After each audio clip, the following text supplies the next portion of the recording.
di sini juga nggak masalah kan.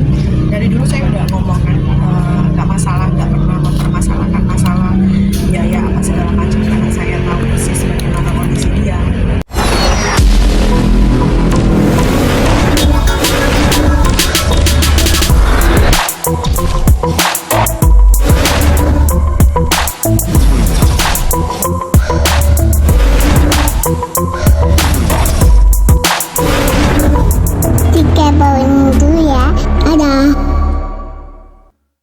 Hari ini Bang, agenda hari ini ya.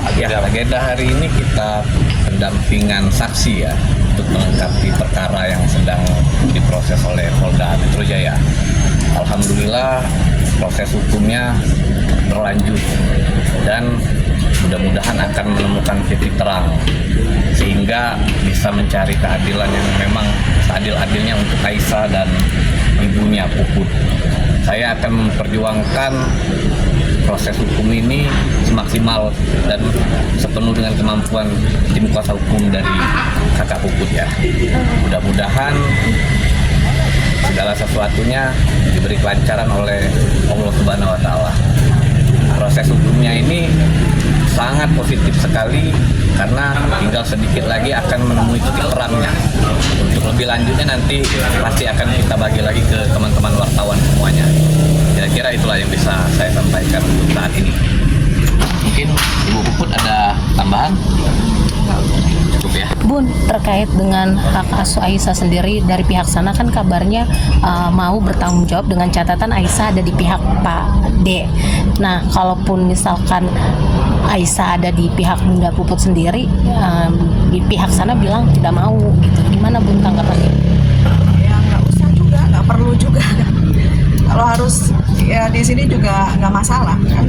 Dari dulu saya udah ngomong kan, nggak masalah, nggak pernah mempermasalahkan masalah biaya apa segala macam karena saya tahu persis bagaimana kondisi dia. Kalau memang dia ngomong harus dibawa ke sana ya, memang yakin beneran serius dibawa ke sana terus dia sanggup membiayai dari pendidikan dan segala macamnya. Dia buat biaya hidup sendiri aja harus drama sana sini kan. Yalah, saya berharap sekali semoga ini teman-teman wartawan terus mengikuti perjalanan proses hukumnya ini ya, karena keadilan itu memang harus kita tegakkan agar Aisyah juga psikisnya nggak terganggu, kasihan masih kecil. Begitu juga dengan ibunya kan. Kalau saya secara pribadi juga mau bicara, intinya kita laki-lakinya harus gentleman lah. Apa yang kita perbuat, apa yang kita lakukan seharusnya kita tanggung konsekuensinya, tanggung jawab intinya. Intinya saya akan memperjuangkan kasus ini semaksimal mungkin, sekuat dan sebagaimana mestinya sesuai dengan proses hukum yang berlaku. Bang, maaf mengulang mungkin terkait kasus ini. Laporannya apa dan udah sejauh mana, apakah saksi-saksi atau segala macamnya? Ya, jadi proses hukumnya ini sudah ke sidik ya. Jadi saksi-saksi itu udah lengkap, tinggal kita minta dilengkapi lagi saksi ahlinya karena Undang-Undang Nomor 35 tahun 2014 ya kan. Kalau masalah nanti hasilnya ya kita ikutin saja prosesnya kan. Yang jelas apa yang dibutuhkan oleh pihak kepolisian kita sudah mempersiapkan dan disiapkan sehingga proses ini terus lanjut. Progresnya juga positif. Laporannya terkait penelantaran anak. Di sini kan tadi Mbak Puput bilang bahwa tidak perlu untuk pihak sana memberikan nafkah segala macam, tapi kan artinya kontras dengan laporannya penelantaran anak. Jadi di Undang-Undang Nomor 35 itu ada pasal 75 sama 76 itu kan psikis anak itu terganggu kan, karena di media-media Pak Dodi itu kan berbicara bahwa Aisyah itu bukan anak dia. Nah sekarang kita tuntut aja sesuai dengan hukum yang berlaku agar hukum nanti yang berbicara bahwa memang benar apa Pak Dodi itu benar menyatakan Aisyah itu bukan anaknya, atau nanti hukum yang berbicara. Itu saja. Artinya di sini berarti perjuangan yang Mbak Puput mengenai kejelasan statusnya Aisyah seperti itu ya, bukan perihal ekonomi segala macam gitu ya Mbak Puput ya. Bun, tapi untuk pihak Pak D D sendiri sudah mau menyetujui belum untuk tes DNA Bang? Kalau tes DNA itu kalau tidak salah Pak Dodinya ya. Iya, kalau dari pihak kami sih udah semua ya. Udah Saya semua. juga udah melakukan tes Tes DNA, DNA, udah semua. udah semuanya. Cuma infonya belum pernah bisa datang ya. Apa gimana? Karena Pak Dodinya sampai saat ini juga memang belum datang ke polisian ya. Udah dipanggil tapi ya. Udah dipanggil pernah tapi belum datang, dan ini dipanggil kembali. Ini tingkatannya kalau misalnya memang dia beralasannya tidak jelas ataupun tidak ada konfirmasi yang jelas, ya pihak penyidik nanti akan membawa paksa, Menjemput paksa. menjemput paksa. Pemanggilannya hari ini kah atau kapan yang terbaru? Nanti dikoordinasikan lagi dengan Panggilan itu pemeriksaan atau tes DNA Bang? pemeriksaan dulu. Pemeriksaan dulu. Pemeriksaan dulu, nanti biarlah proses hukumnya berjalan dengan semestinya. Bun, tapi sejauh ini Aisyah sendiri sempat ada yang menanyakan tentang Pak D, ayahnya. Kalau dari Aisyah sendiri nggak pernah ya. Nanya apapun, cuma ya namanya anak kan mungkin ada mungkin dari salah satu sekolahnya tesnya pasti ada Menanyakan.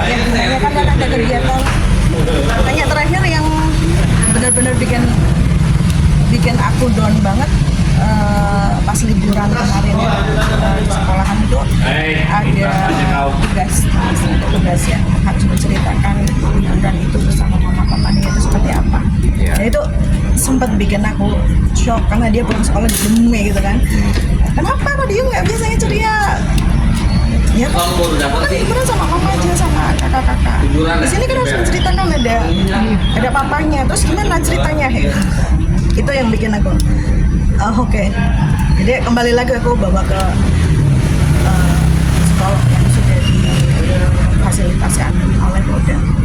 Itu aja sih. Bun, pada saat Aisyah cerita kayak gitu, apa yang diceritakan pada saat Bunda nanya gimana soal papanya ceritanya kayak gitu? Apanya tuh? Aku jawab. Responnya Bunda sendiri beri jawabannya seperti apa? Tentang papanya gitu. Dia diem dan dia maksudnya meluapkan emosionalnya ya secara tidak langsung. Aku harus cerita apa? Di sini tuh harus ada mama papanya loh yang dikisahkan. Itu yang bikin aku tusuk dalam diri. Ya kembali lagi, aku perlu psikolog nih buat Ais dan aku juga ya.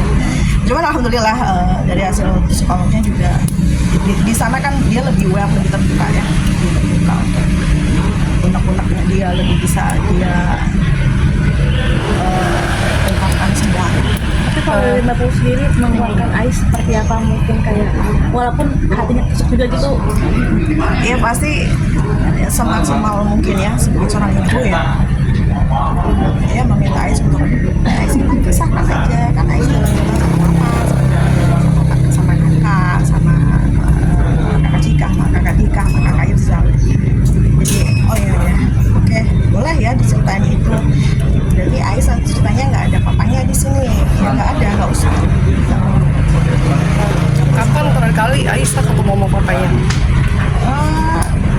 Terakhir kali nggak pernah ketemu. Nggak pernah ketemu terakhir kali sebelum kita Berpisah. bercerai ya. Ya, kapan itu? Tahun berapa berarti aku? Aku bercerai tahun berapa? Udah 2 tahun yang Iya, lalu. 2002-an. Komunikasi telepon gitu Nggak ada. sama sekali. Ya ada sama. Ya, kira-kira Oh, berarti terakhir mungkin terakhir berarti emang goalsnya cuma untuk tes DNA ya Mas? ada kemungkinan bisa ke ranah pidana juga. Oh, gitu. Kemungkinan. Ya. Tinggal kita lihat nanti unsur-unsur yang sudah kita laporkan ini memenuhi syarat atau tidak, nanti biarlah itu berjalan dengan semestinya aja. Yang jelas apa-apa yang dibutuhkan sama penyidik itu sudah kita lengkapi. Mudah-mudahan segala sesuatunya itu sesuai dengan harapan kita ya, Mbak Bud ya. Itu aja. Untuk pidananya sendiri berapa lama ancamannya Bang? Lumayan. Kenain pasal berapa dan Lumayan. ancaman pidananya berapa lama? Bisa 2 ataupun sampai ke 4 tahun. 2 sampai 4 tahun. Ya, tinggal nanti itu kita lihat aja unsur apa aja yang sudah terpenuhi kan. Untuk masalah penelantaran itu kan banyak hal. Bisa aja tidak menafkahi ataupun hal-hal lain. Salah satunya juga kan beliau juga tidak mengakui kan, tidak mengakui di media sosial maupun media cetak itu mengatakan bahwa Aisyah itu bukan anak saya katanya. Nah, tinggal sekarang kita lihat aja nanti proses hukumnya ya, Mbak Put ya. Ada pesan disampaikan mungkin buat Pak Dodi mungkin maksudnya gentleman datang kalau dipanggil polisi gitu apa gimana gitu. Saya wakilin aja ya.